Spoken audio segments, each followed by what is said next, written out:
HSC 26 ব্যাচের শিক্ষার্থীরা, তো সামনে তোমাদের টেস্ট পরীক্ষা। হিসাব বিজ্ঞানের নীতিমালা এমন একটা টপিক, যত পড়বা ততই তুমি ভুলে যাবে এবং আয়ত্তে আনাটা খুবই টাফ হয়ে যায়।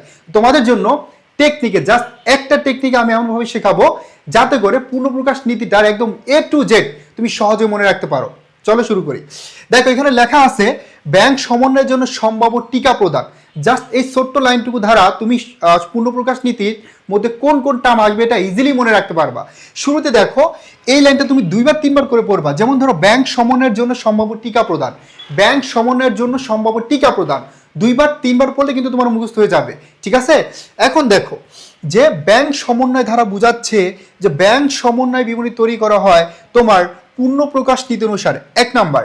ঠিক আছে, তারপর আমরা যদি দেখি, মনে করো এইটুকু গেল 1 নাম্বার, যে ব্যাংক সমন্বয় ধারা বোঝাচ্ছে যে ব্যাংক সমন্বয় বিবরণী তৈরি করা হয় হিসাব বিজ্ঞানের পূর্ণপ্রকাশ নীতি অনুসারে। ঠিক আছে, তারপর আমরা চলে যাই এই যে সম্ভাব্য দ্বারা কি বোঝায় তাহলে ভাইয়া? এই সম্ভাব্য দ্বারা বোঝাচ্ছে যে সম্ভাব্য যত সম্পদ, সম্ভাব্য যত দায় আছে এইগুলা আর্থিক অবস্থার ভিতরে দেখানো হয় না এবং মাঝে মাঝে দেখানো হয়, এটাও হচ্ছে তোমার পূর্ণপ্রকাশ নীতি অনুসারে। তার মানে ওরা বলছে যে সম্ভাব্য দায় এবং সম্পদের জন্য ফুটনোট দিতে হয়, এটাও পূর্ণপ্রকাশ নীতি অনুসারে। তার মানে এটা হচ্ছে আমাদের 2 নাম্বার, সম্ভাব্য সম্পদ এবং দায় আর্থিক অবস্থার ভিতরে দেখানো হয় না, মাঝে মাঝে দেখানো হয়, মাঝে মাঝে আমরা ফুটনোট দিয়ে এটা ক্লিয়ার করে দেই, এটা পূর্ণপ্রকাশ নীতি অনুসারে। তারপর কি বলছে? টিকা প্রদান 3 নাম্বার। এই যে টিকা প্রদান, এই টিকা ধারা কি বোঝায়?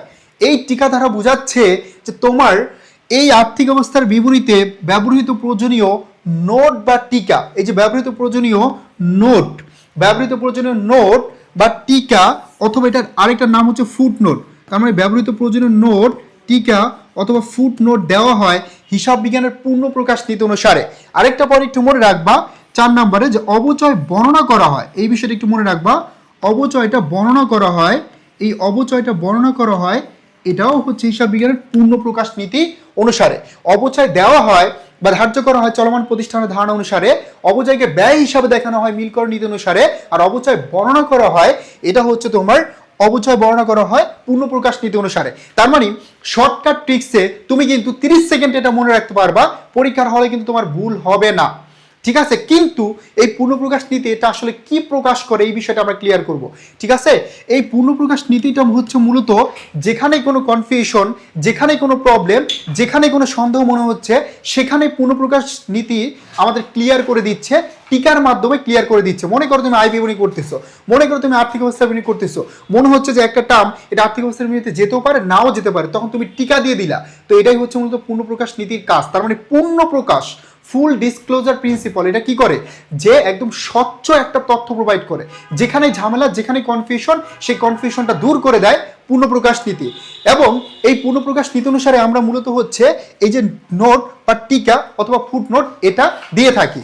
দেখো এইচএসসি 26 ব্যাচের শিক্ষার্থীরা, তোমাদের জন্য আমাদের এই কামব্যাক কোর্স 2.0, এই কোর্সে হচ্ছে তোমরা বাংলায় পাবে 60টি ক্লাস, ইংরেজিতে 60টি লাইভ ক্লাস, আইসিটিতে 50টি লাইভ ক্লাস, হিসাব বিজ্ঞানে 50টি, ম্যানেজমেন্টে 30টি, ফাইন্যান্সে 40টি, মার্কেটিংয়ে 30টি এবং অর্থনীতিতে পাবে 20টি ক্লাস। পাশাপাশি যারা হচ্ছে ইবিআই শুধুমাত্র ইংলিশ, বাংলা এবং আইসিটি কোর্স নিতে চাও, তাদের জন্য আমাদের এই যে কোর্সটি আছে। এবং যারা শুধুমাত্র গ্রুপ সাবজেক্টের কোর্স নিতে চাও, শুধু হচ্ছে হিসাব বিজ্ঞান, ম্যানেজমেন্ট, মার্কেটিং, ফাইন্যান্স, তাদের জন্য আলাদা কোর্স আছে। এখন হচ্ছে ডিসকাউন্ট চলছে, অফারে তুমি ভর্তি হতে পারবা। সো দ্রুত পেজে নক দিয়ে বিস্তারিত জেনে ভর্তি হয়ে যাও। সামনে টেস্ট পরীক্ষা এবং টেস্ট পরীক্ষার পরে তোমাদের কিন্তু বোর্ড পরীক্ষা। তার মানে এখন যদি কনসেপ্ট ক্লিয়ার না করো, এখন যদি পড়াশোনা সিরিয়াস না হও, তাহলে বড় বিপদ তোমার জন্য অপেক্ষা করতেছে। আর আমরা এই কোর্সগুলোতে একদম ধরে ধরে তোমাদেরকে শেখাবো, পরীক্ষার আগে একদম ফুল কনফিডেন্টলি, ফুল ভালো একটি প্রিপারেশন নিয়ে তুমি পরীক্ষার হলে যেতে পারবা। সো আর দেরি না, এখন এই পেজে নক দিয়ে দ্রুত হচ্ছে ভর্তি হয়ে যাও।